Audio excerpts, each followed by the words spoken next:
25 aprelden başlap Balkan welaýatynyň Türkmenbaşy şäheriniň polisiýasy garamtyl reňkdäki we könelişen awtoulaglary gözlemek we saklamak boýunça reýdleri geçirip başlady diýip Türkmenistandan alternatiw habarlar neşiri ýazýar. Neşiriň 28 aprelde beren maglumatyna görä häzirki wagt şäherde raýatlaryň diňe ak we çal reňkdäki transport herişdelerini sürmegine ruhsat berilýär. Beýleki reňkdäki awtoulaglar bolsa jerime durulgasyna alınıp gidilýär. Bu maglumaty Türkmenistanda bolup geçen täzelikler bilen ýakyndan gyzyklanýan we Balkan welaýatyna ýygy-ýygydan sapar edýän Aşgabatda ýaşaýan Sinçi Amanmurat Bugaýew hem tasdiklap, bu çäräniň inni 2 aýdan gowrak wagt bäri dowam edýändigini ýöne geçen hepdeden başlap munyň hassa güýçlendirilendigini aýtdy.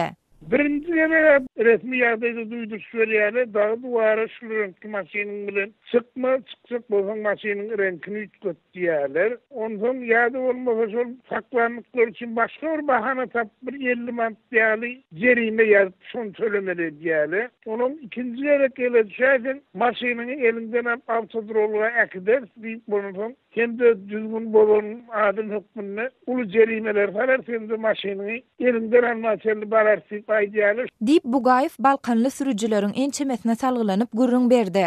Onuň sözlerine görä köçe ýol hereketine gödäwçilik edýän polisiýa işgärleri reňkine seretmezden orsiýetde öndürilen Jiguli, Niva, Moskvich kysymly we beýleki könelişen awtoulaglary hem saklap, olary jerime durulgalaryna alyp gidýärler. Ol bu gadagynçylyklar sebäpli Türkmenbaşy şäheriniň ýaşaýjylarynyň öz garamtyl reňkdäki ýa-da könelişen awtoulaglaryny welaýatyň çarwa owalaryna satyp başlandygyny hem sözüniň üstüne goşdy.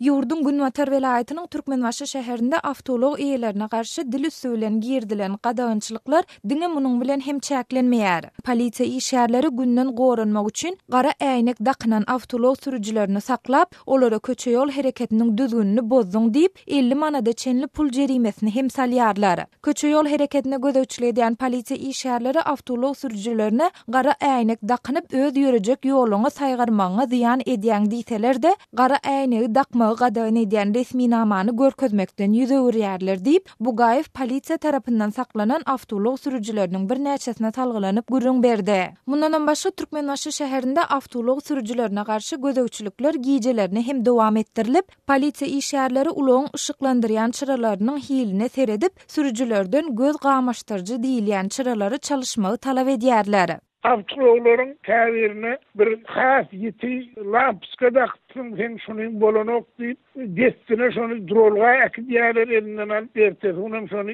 çalsyrandan soňra sürmäge ruhsat edilýär. Diýip Bugaýew awtoulagynda doğa bagjyklar, ağlajalar asylan ýa-da käbir ýazgylar ýazylan sürüjileriň hem saklanyp, olardan bulary aýyrmagyň talap edilýändigini belledi.